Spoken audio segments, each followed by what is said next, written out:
this episode, we continue audit and assessment work by looking at how an organization defines what an audit is supposed to cover and what kind of engagement is being performed.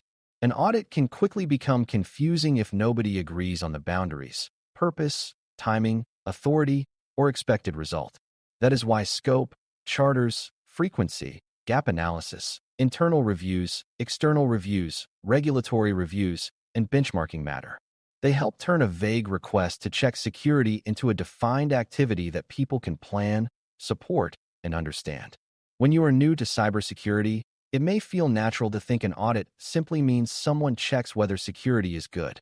In real work, that is too broad. An audit needs to know what it is measuring against, what systems or processes are included, what evidence is needed, and who will use the results. Before we continue, a quick note. This audio course is part of our companion study series. The first book is a detailed study guide that explains the exam and helps you prepare for it with confidence. The second is a Kindle-only ebook with 1,000 flashcards you can use on your mobile device or Kindle for quick review. You can find both at Cyber.Me in the Bare Metal Study Guide series. Audit scope is the boundary of the review. It explains what is included, what is excluded, and what question the audit is trying to answer. Scope might focus on a single system, a business process, a department, a vendor, a control family, a regulation, a time period, or a full security program. Without scope, the audit can expand in every direction and still miss the point. For example, reviewing access control could mean checking user account creation, privileged access, terminated employee access, remote access, application permissions, or physical access to secure areas. Those are related, but they are not identical. A clear scope prevents confusion by saying which parts are in the review. It also protects the people being audited because they know what evidence is expected and what the audit team is actually evaluating. Scope also helps keep audit conclusions fair. If an audit only reviewed one application, the final report should not imply that every application in the organization has the same condition. If the audit only looked at records from one quarter, the conclusion should not pretend it reviewed the entire year. This may sound obvious, but scope mistakes can lead to misleading confidence or unfair criticism. A narrow review can be useful when the question is narrow. A broad review can be useful when leadership needs a wider picture. The key is honesty about the boundary. You should also pay attention to exclusions. Sometimes a system, location, vendor, or data type is excluded because it is not relevant. Other times, an exclusion may hide an important risk. Good audit planning explains exclusions clearly, so everyone understands what the results do and do not prove.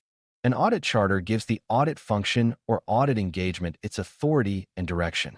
It can define the purpose of the audit activity, the authority to request information, the responsibilities of auditors and audited teams, reporting relationships, independence expectations, and how findings will be communicated.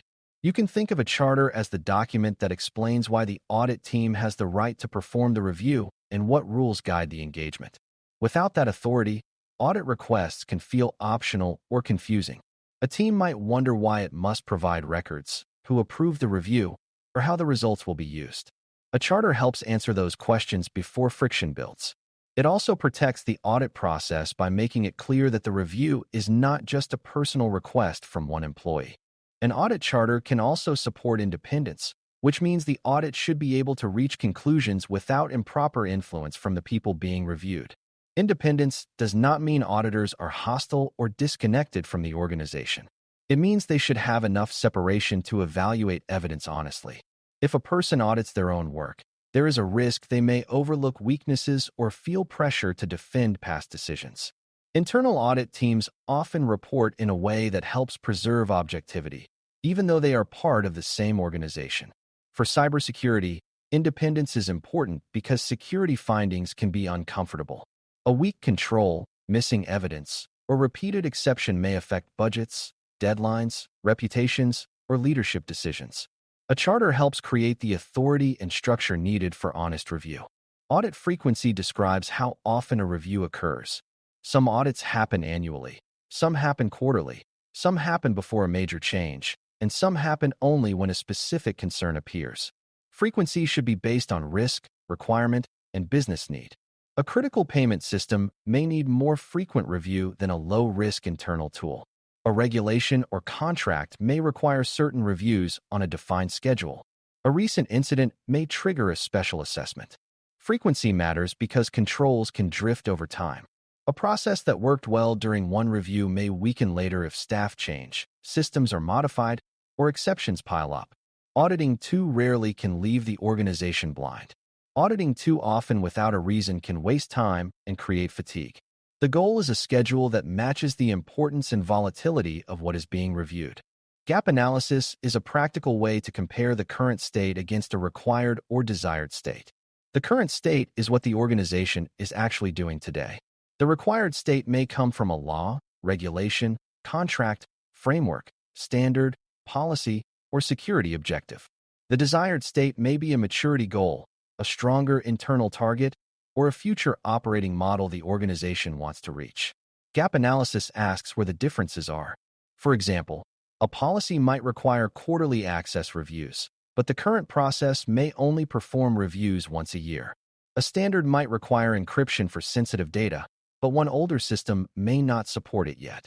A gap analysis does not automatically fix the issue.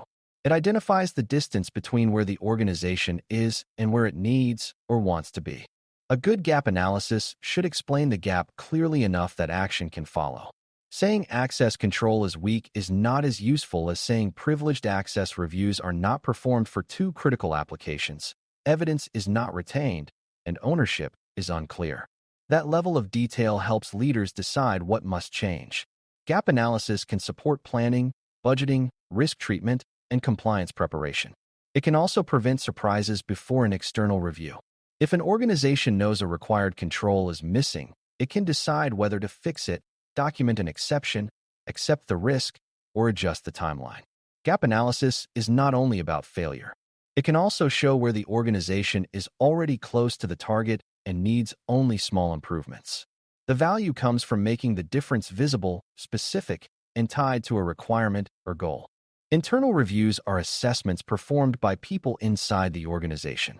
They may be done by internal audit, security teams, compliance teams, risk teams, or control owners, depending on the purpose.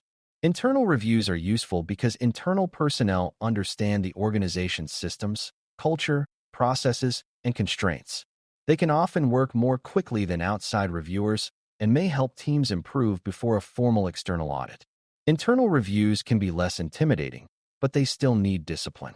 If the review is too casual, too friendly, or too dependent on trust, it may miss real problems. Internal reviewers should still define scope, gather evidence, document findings, and communicate results clearly. A strong internal review program helps the organization find and correct issues before they become larger compliance, operational, or security failures. External reviews are performed by someone outside the organization. That outside party might be an independent auditor, assessor, consultant, customer, regulator, certification body, or another authorized reviewer. External reviews can provide more objectivity because the reviewer is not part of the day-to-day operation being assessed. They may also carry more credibility with customers, regulators, insurers, and business partners. External reviews can be required by contracts, regulations, industry expectations, or leadership decisions. They can also be more formal and demanding than internal reviews because the outside party may require specific evidence and may not accept informal explanations. This can feel uncomfortable, but it can be valuable. An external review may identify blind spots that internal teams have grown used to. It may also validate that controls are working and provide assurance to people outside the organization. Regulatory reviews are assessments tied to legal or regulatory obligations. A regulator may examine whether the organization follows specific rules for data protection, financial operations, health information, safety, privacy, reporting, or other controlled activities. These reviews can have serious consequences because findings may lead to penalties, corrective action, reporting duties, restrictions, or increased oversight. Regulatory reviews are not only about whether security tools exist. They often look at governance, documentation, evidence, responsibility, training, monitoring, and whether required processes are followed consistently. If a regulation says certain records must be retained, the organization needs evidence. If it requires incident reporting within a certain period, the organization needs a process that supports that timeline. For cybersecurity, regulatory reviews reinforce a larger lesson. Security controls must be connected to obligations, and evidence must be available when the organization is asked to prove compliance. Benchmarking compares the organization's current practices, performance, or maturity against a reference point. That reference point might be an industry standard, a peer group, a framework, a prior internal baseline, or a target maturity level. Benchmarking helps answer a different question from basic compliance. Compliance may ask whether the organization meets a required minimum. Benchmarking may ask how the organization compares with others or how it is progressing over time. For example, an organization may benchmark patching speed, incident response maturity, security awareness completion, vulnerability remediation, backup testing, or access review consistency. Benchmarking can help leadership see whether security performance is improving, lagging, or staying flat. It can also support investment decisions. If similar organizations have stronger resilience or faster recovery, leadership may decide that improvement is needed to remain competitive and trustworthy. Benchmarking needs care because comparisons can be misleading. One organization may have a very different size, risk profile, budget, industry, technology environment, or legal obligation than another. Comparing a small local business with a large financial institution may not produce useful conclusions. Even within the same industry, the data may not be perfectly comparable. You should treat benchmarks as context, not as absolute truth. They can help ask better questions, but they should not replace risk-based thinking. If a benchmark says the average organization reviews access twice a year, that does not automatically mean twice a year is enough for a highly sensitive system. If a benchmark says most companies take a certain number of days to patch, that does not mean the organization should accept that timeline for internet-facing critical vulnerabilities. Benchmarks support judgment, but they do not replace it. All of these engagement types and planning tools connect back to the idea of current state versus required or desired state. The current state is what evidence shows is happening now. The required state is what the organization must do because of policy, law, regulation, contract, standard, or formal commitment. The desired state is where the organization wants to be to reduce risk, improve maturity, or support business goals. Audits and assessments compare those states and make differences visible. A charter gives authority. Scope gives boundaries. Frequency sets timing. Gap analysis identifies differences. Internal reviews help the organization check itself. External reviews bring independent perspective. Regulatory reviews test formal obligations. Benchmarking adds context for comparison and improvement. Together, these activities help security move from assumption to measured understanding. The main idea to carry forward is that audits and assessments need clear boundaries and a clear purpose. Scope defines what is included and what is excluded. A charter gives authority, direction, and structure to the audit activity. Frequency helps make sure reviews happen often enough to match risk and requirements. Gap analysis compares today's reality with a required or desired state. Internal reviews help the organization find issues before they become bigger problems. External reviews provide independent perspective and often stronger assurance. Regulatory reviews test whether formal obligations are being met. Benchmarking helps compare performance or maturity against a useful reference point. For Security Plus SY0801, do not think of audits as random inspections. Think of them as structured engagements that compare evidence against expectations so the organization can see where it stands and what must improve. Thanks for listening. For more audio courses, daily newsletters, and more, please visit BareMetalCyber.com.